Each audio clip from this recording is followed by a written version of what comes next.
Fala aí, galera, tudo bom? Bom dia a vocês, tudo tranquilo, tudo de boa. Estamos aí dia 29 de junho de 2020. Pretendemos hoje concluir definitivamente essa questão da região centro-oeste. A gente vai rever, eu tive um probleminha com o gravador de tela na semana passada, a gente vai rever o que tinha ficado para trás, certo? A gente vai basicamente rever alguns pedacinhos da apostila que a gente fez a aula ao vivo, certo? E com algumas imagens agora e tudo, né? E depois a gente vai concluir, certo, o conteúdo da região centro-oeste. Joinha, beleza? Vamos lá, vamos tocar o serviço. Então, conforme a gente já tinha conversado, certo?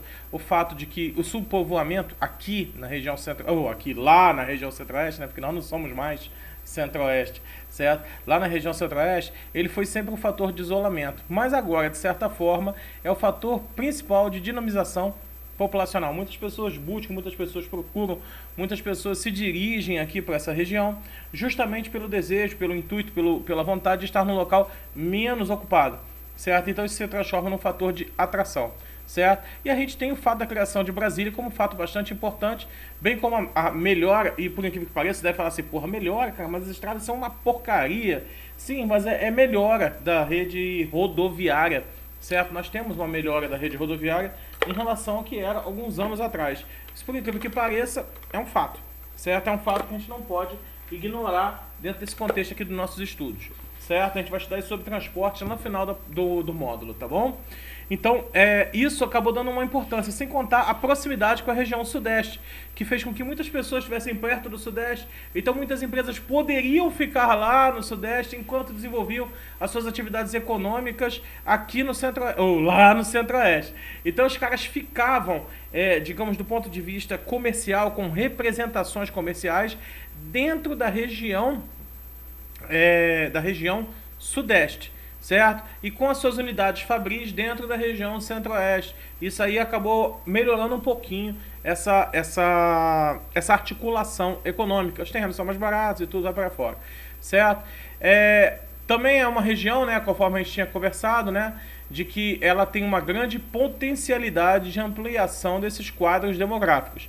Ou seja, possibilidade de crescimento dos quadros demográficos, tá? Esse é um fato. A densidade ela é um pouco maior do que aqui do Tocantins. Nós temos aproximadamente 8,7 habitantes por quilômetro quadrado. Mas não se esqueça que tem mais gado do que gente nessa região. Mais gado, certo? A disponibilidade de áreas cultiváveis é muito importante para a atração populacional. Mas você não pode se esquecer que muitas pessoas são atraídas por essa disponibilidade de terras e tudo, de áreas cultiváveis. Mas muitos acabam ficando meio que à mercê de problemas como, por exemplo, emprego escasso num setor que é altamente mecanizado, certo? As terras mais férteis bastante ocupadas. Então nós temos muitos conflitos aí por terra. Nós temos na região do Mato Grosso do Sul disputas significativas, violentas mesmo, sobre a questão de terras, certo? Isso aí são coisas interessantes que a gente pode perceber, que a gente pode analisar com relação a essa região centro-oeste. Certinho? Beleza, moçada? Então, dá uma olhada nesse mapa aí que nós já olhamos, já observamos ele aí na apostila, certo? Nós temos aqui um mapa que tem a presença de áreas pastoris que estão aqui, certo? Nós estamos percebendo aqui todas essas regiões aqui que são áreas pastoris, meio que de uma maneira mais extensiva. Presença de agricultura no sul do Mato Grosso do Sul, certo? Nós temos muita complicação lá, das regiões que tem maior quantidade de conflitos. Também a região que tem maior concentração de terras no Brasil. Se você for perceber, quando a gente estuda em agricultura, normalmente na segunda série, é a região que tem maior quantidade de concentração de terras no Brasil. E, consequentemente, também muito conflito. E na região de Goiás, boa parte dela tem a presença acentuada da agricultura. Essas setas que aparecem aqui, elas estão migrando em direção ao norte, aproveitando as terras da área da Amazônia, uma vez que o Mato Grosso ele está aqui naquela zona de confluência, naquela zona de transição para a Amazônia. Tranquilo? Beleza? Joinha? De boa? Alguma dúvida de vocês até o momento? Eu espero que esteja tudo tranquilo, vocês estejam entendendo direitinho qual o propósito da aula, qual o propósito do conteúdo aí para vocês. Beleza? Vamos lá, vamos tocando serviço aí. Isso aqui a gente já olhou, né, na apostila. Falando aqui sobre o povoamento, essas são condições que eu já tinha conversado com vocês lá dentro da apostila. Você deve se lembrar perfeitamente, só que agora eu coloquei ela bem sintetizada. São basicamente questão do povoamento, as bacias fluviais, certo? Primeiro ponto, né, chegada das pessoas por meio de rios. Nós temos a questão dos espanhóis, que foram chegando e fazendo as missões religiosas, que depois foram destruídas pelos bandeirantes, certo? A questão da descoberta do ouro fez com que o fluxo de pessoas aumentasse bastante, inclusive tem relação aí com o próprio Tocantins, certo? Criação de fortes e presídios, bem sempre assim, como é que eu posso falar assim, nas proximidades, né, dessas regiões que tinham ouro pela necessidade, tá? Que depois essas regiões foram sendo transformadas em cidades também, tá? Queda na produção aurífera acabou provocando a expansão das fazendas de gado na região, quer dizer, substituição do extrativismo mineral pelo gado, certo? E depois, com a procura de melhores pastagens, essa região acabou, vamos dizer assim, a pecuária acabou se dispersando por dentro do centro-oeste, certo? É o sexto fator. Tá? E o sétimo fator, a ocupação agrícola, que veio a se desenvolver um pouco depois. Belezinha? População urbana, como a gente pode perceber aqui, o centro-oeste ele tem uma população urbana considerável. Nós temos aqui, segundo esse levantamento de 2014, 90% de população urbana, certo? Nós vamos perceber que o centro-oeste ele só fica atrás da região sudeste, certo? Então isso significa o quê? Que nós temos muita mais pessoas percentual, certo? Certo? Uma questão de porcentagem. Nós temos muito mais pessoas no centro-oeste em cidades do que no próprio sul, tá? Essa é a questão. E a mecanização no campo ajuda a entender, ajuda a explicar bastante essa coisa aqui. O crescimento populacional, essa tabela que a gente já analisou na aula ao vivo, né? Que ele mostra que sempre Goiás esteve à frente da quantidade de população. E as principais cidades que nós temos aqui, da região, Brasília, Goiânia, Campo Grande, Cuiabá, Aparecida de Goiânia, Anápolis, certo? Elas estão aí dentro desse contexto. Então, pessoal, como é que é mesmo? Nós temos aqui cidades mais populosas, são essas, certo? Sendo que, se a gente for perceber direitinho, tá? Brasília e Goiânia são metrópoles, certo? Brasília e Goiânia são metrópoles dessa região.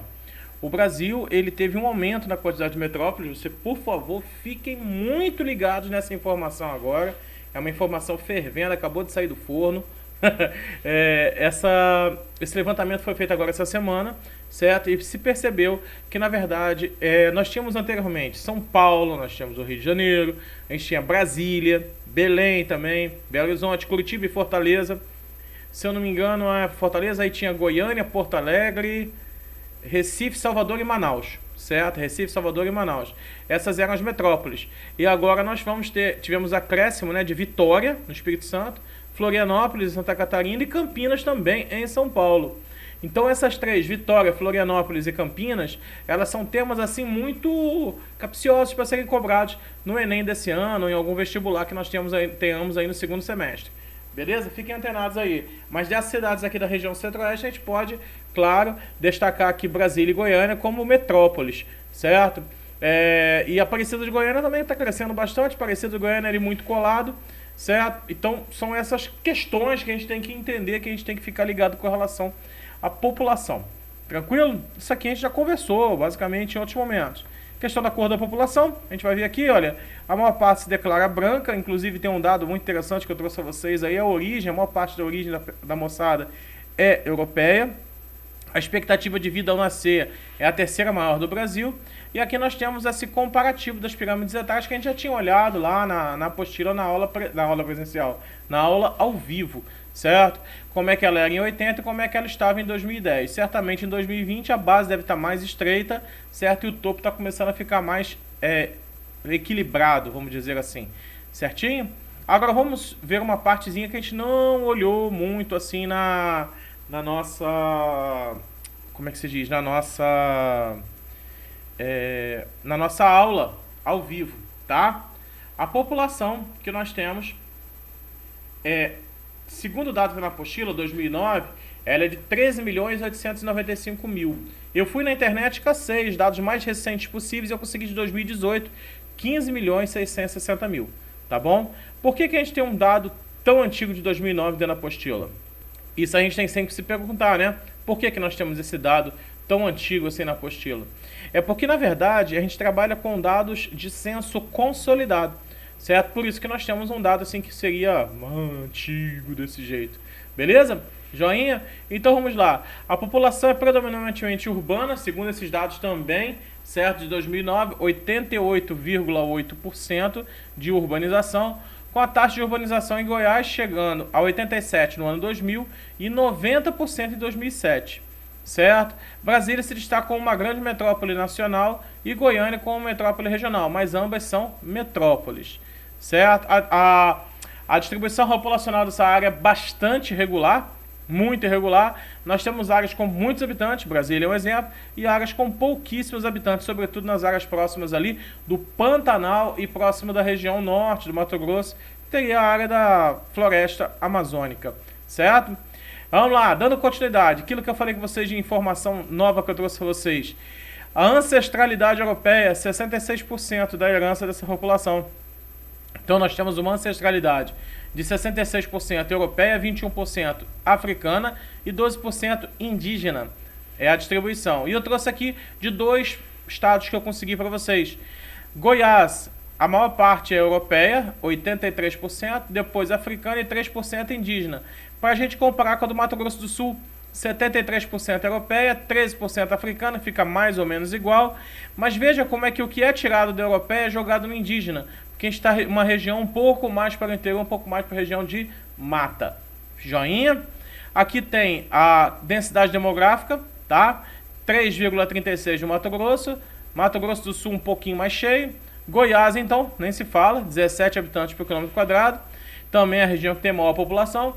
E o Distrito Federal, 444 habitantes por quilômetro quadrado, que é uma concentração populacional significativa que nós temos aí nessa região do DF.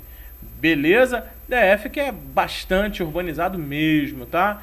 E tem assim uma grande concentração populacional. Joinha, chegando agora na aula número 4, que a gente vai falar, tô falando aula 4, né? Que a gente vai falar sobre aspectos econômicos. É porque essa aula ela vai se estender junto com a próxima, tá? A gente já tá entrando nela. E vamos falar um pouquinho sobre aspectos econômicos. Na verdade, algumas coisas nós já falamos, tá? Mas a gente vai relembrar, vai ver algumas imagens, vai discutir algumas coisinhas e tá praticamente já terminando assim o nosso conteúdo, certo? Da região centro-oeste. Joinha, pessoal? Vamos começar. Então vamos tocar o serviço aqui nos nossos aspectos econômicos, tá? Vou falar primeiro sobre a questão do extrativismo, no caso, extrativismo mineral. Tal qual a gente já conversou, mas eu coloquei aqui local de extrativismo de diamante, nem todo é assim, isso aqui tá uma maneira um pouco mais, não digamos artesanal, né, mas um pouco mais, como é que eu posso falar, um pouco mais rústica, né, um pouco mais simples, certo? Nós temos aqui diversas fontes, no caso também do cristal de quartzo, mas no cristal de rocha, desculpa, eu gostaria de fazer uma coisinha para vocês, certo? Eu gostaria que vocês fossem na apostila de vocês e vocês riscassem onde está Puim. Puim não existe, certo? Puim não existe. Ele quis se referir a Pium. Só que Pium, esse texto está se referindo a Pium por conta de ser exportado pelo rio Araguaia, certo? Por conta de ser exportado pelo rio Araguaia. Mas na verdade Pium naquela época pertencia ao Goiás, certo? Ele pertencia ao Goiás porque está aqui no Tocantins. Então vocês risquem Puim, porque não é Puim, é Pium. Fica aqui pertinho de Pugmil. Pugmil fica às margens da BR. Se você quebrar à esquerda, no sentido norte, você vai... por 60 km você chega na cidade de Pium, certo? Na cidade de Pium, você vai ver ali a presença maciça da questão do cristal de rocha naquele município. Joinha, então risco de sair da apostila, que isso aí se refere ao conteúdo do Tocantins. Beleza? Apesar de ser exportado pelo rio Araguaia, que é por isso que a apostila acaba abordando, tá? O diamante, nós temos várias regiões, o cristal de rocha também, certo? Nós temos vários afloramentos cristalinos aqui no Tocantins. Inclusive, eu já tirei uma foto de um, só que agora eu não sei onde é que tá. Deixa eu ver se eu encontro para mostrar pra vocês. Então, pessoal, cristal de rocha, as fotos eu peguei para vocês aqui, olha. Olha só que interessante. Foi às margens de uma rodovia, quando eu estava passando entre Paraná, tá? Eu estava em Paraná e eu estava indo para Natividade, de Paraná para Natividade, numa estrada que foi recentemente asfaltada, tá? E aí tinha esse corte lateral, parei e fiz questão de tirar foto, certo? Uma característica de intrusão cristalina bem bacana, tá vendo aqui, ó? Certo? Muito comum, e não é só essa não, você tá vendo aqui uma outra do lado, essa foi só uma que eu tirei a foto, certo? Aqui, ó, olha que interessante que nós percebemos aqui, ó. Beleza? Bem bacana, né? Tranquilo? Então, voltando lá no slide que a gente estava estudando, certo? Também ferro manganês, muito comum, tá? Muito comum nessa região assim, da região da proximidade da... Como é que se diz? Do maciço do Urucum. A extração é significativa, a extração é praticamente de forma mecanizada. Nós temos ferro, manganês que é extraído em grande quantidade, sobretudo na região do Pantanal Mato-Grossense, certo? E isso acaba sendo escoado pelo Porto de Corumbá. Então, como vocês estão percebendo aqui, diamante, cristal de rocha, ferro, manganês e algumas regiões também com a presença do ouro. Joinha? Então, essas 3 imagens que eu já coloquei para vocês. Eu vou deixar essas 3 imagens no slide, tá? No slide para poder vocês, se quiserem visualizar elas depois. Tranquilo? Falar agora sobre extrativismo vegetal, tá? Extrativismo vegetal, nós temos aqui grandes riquezas. Eu até comentei com vocês, né, do fato de que nós não temos uma... como é que eu posso falar? Nós não temos uma quantidade de madeira significativa, tá, na região centro-oeste para ser utilizada na indústria de móveis, essas coisas todas. Mas é claro que a gente tem que entender que isso é na vegetação característica do cerrado, tá? Porque dependendo ali na região do Mato Grosso, você vai encontrar madeira, sim, madeira de lei, tá? Mas vamos lá então. O que nós temos? A borracha, a extração da borracha na área da floresta equatorial e algumas áreas que nós temos plantio, tá? Como acontece aqui perto de Sandolândia, no Tocantins, nós temos também na região centro-oeste. As seringueiras, elas são plantadas em linha para serem devidamente utilizadas, tá? A poaia, que é essa frutinha aqui, a frutinha que eu estou colocando aqui, que a utilidade dela é químico-industrial, certo? Na Chapada dos Parecis. A madeira de lei, que fica na região, sobretudo ao norte do Mato Grosso, lá por rumo da Amazônia. Mogno, cedro, embuia. Não esqueça que isso aí a moçada costuma derrubar até 100 árvores para derrubar uma que tem extração para eles. O resto acaba virando o quê? Carvão, certo? Carvão vegetal. A erva mate ou quebracho, coloquei aqui, ó, plantio de erva mate para a moçada ver, né? Ou quebracho, também chamado de quebracho. E ou quebracho não, erva mate e quebracho, certo? A erva mate eu coloquei aqui para vocês. E o quebracho, vocês estão vendo aqui uma imagem ao fundo, né? Ele está ilustrando aqui o fundo para vocês. O quebracho é retirado uma coisa chamada tanino dele, é uma madeira muito dura, tá? E ele é retirado o tanino, e esse tanino é útil para a indústria de curtição de couro, tá? Por isso que a gente tem essa questão de utilização na parte da indústria. Belezinha? Extrativismo animal, principal foco do extrativismo animal acaba sendo principalmente a caça. Só que é a caça predatória, nós estamos num contexto aí de ilegalidade, tá? Isso é ilegal, mas infelizmente a moçada faz essa caça aí de maneira indiscriminada. Tranquilo? Essa caça, ela é feita, tá? E o controle acaba sendo muito difícil pela pouca quantidade de funcionários, muita corrupção, muito problema. Mas os jacarés, eles são caçados, mas hoje em dia você já tem fazendas dos jacarés, inclusive vai discutir sobre isso depois. Tem muitos animais que estão sendo dizimados nesse processo, tá? Garça, lontra, ariranha também, certo? As garças por causa da pena, a lontra e a ariranha pela pele, que é extremamente valorizada. Eu acho interessante, cara, que a gente fica falando, tem muitas pessoas que vamos dizer assim, eu vou dizer fantasiam, né? De serem pessoas, meio ambiente, eu protejo, não sei o que, mas tem uma pelezinha em casa, certo? E eu acho isso perfeitamente normal, não fui eu que matei. Não, mas tu é responsável, certo?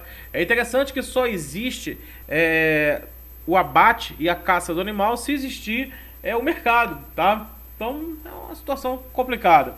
E o jacaré, né? A pele é utilizada na produção de cinto, bolsa, calçado e mais recentemente também a carne tem sido muito apreciada.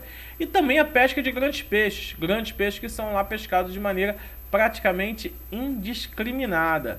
Tranquilo, pessoal? Joinha. a gente vai, nessa aula a gente vai só até pecuária, que é essa parte agora, tá? A gente vai lá sobre pecuária e depois o restante a gente termina na última aula. A pecuária é o setor considerado mais estável de todos. Pecuária a gente está falando basicamente criação de animais, não é só o gado, tá? Não é só o gado bovino, a gente às vezes entende que é só o gado bovino, mas não é só o gado bovino. Basicamente a pecuária lá é a área de corte. E próximo das regiões que nós temos, regiões de transporte, você vai ter a área de cria, recria e engorda. Tranquilo? Mais ao sul, como as terras elas são mais valorizadas, você vai ter também, como é que se diz assim, fazendas mais fracionadas. Então, quanto mais ao sul, menores as fazendas. Quanto mais ao norte, maiores as fazendas. Beleza? Nas áreas pastoris ou agrícolas, você tem até a pecuária leiteira, como Minas Gerais, Goiás, principalmente visando abastecer as cidades do entorno. Tá?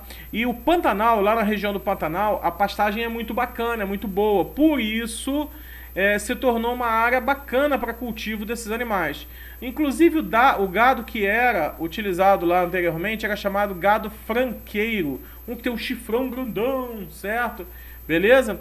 E evoluiu para um tipo chamado gado pantaneiro, que é criado à solta, como é comum nesse sistema aí chamado extensivo. Com esse desenvolvimento da indústria pecuária, o que nós começamos a ter? Nós tivemos a subdivisão dos pastos, certo? Para fazer um sistema de manejo dos pastos, o selecionamento de pastagens naturais para poder deixar o animal, de certa forma, mais bem saciado, né? E algumas pastagens artificiais para épocas, sobretudo, que tem a parte da seca, né? Para compor a alimentação do animal, tá? Eles começaram a modificar geneticamente com o cruzamento do zebuíno, no caso do zebu, e começaram a instalar vários tipos de currais para separação de gado, para cria, recria, engorda, venda. Isso é uma realidade que muitos de vocês conhecem. Eu trouxe aqui algumas imagens do tipo de gado, o chifrão dele bem diferente, né? Uma outra questão curiosa, né, que é a criação de jacarés. Olha aqui, ó, frigorífico de jacaré, lá no Mato Grosso. Tá? Frigorífico de jacaré, exatamente. E não é de caça não, tá? Isso aqui é de criação, tá? E também o suíno, que também é muito forte na região centro-oeste. Também tem uma presença muito forte, tá? Mas aqui eu coloquei para vocês uma tabela do centro-oeste, galináceos, certo? Quando a gente fala galináceo, não é só o frango, né? Aí quando a gente fala galinha, a gente está se referindo já especificamente só ao frango, certo? Galináceo, aí tem o galo, tem o pitinho, um monte de coisa, tem vários tipos de animais, tá? Nós temos, no caso, os bovinos, os suínos, os ovinos, as codornas, criação de codorna também, de caprinos, desculpa, equinos, suínos e bubalinos, tá? Não esqueçam, bubalinos, não é bufalinos, beleza? Esse tipo de produto, os principais produtos que essa pecuária acaba desenvolvendo são leite, ovos de galinha, ovos de codorna, que inclusive muito apreciado aí pela galera, certo? Mel de abelha, nós temos também lã, a partir aí dos ovinos, tá? E casulos do bicho de seda, por incrível que pareça, tem se desenvolvido bastante aí a questão do bicho de seda na região centro-oeste. Também é uma forma de criação, por incrível que pareça. Todo tipo de criação é chamado de pecuária. Na última aula a gente retorna falando sobre agricultura, industrialização e encerrando o nosso módulo. Valeu, galera, um abraço!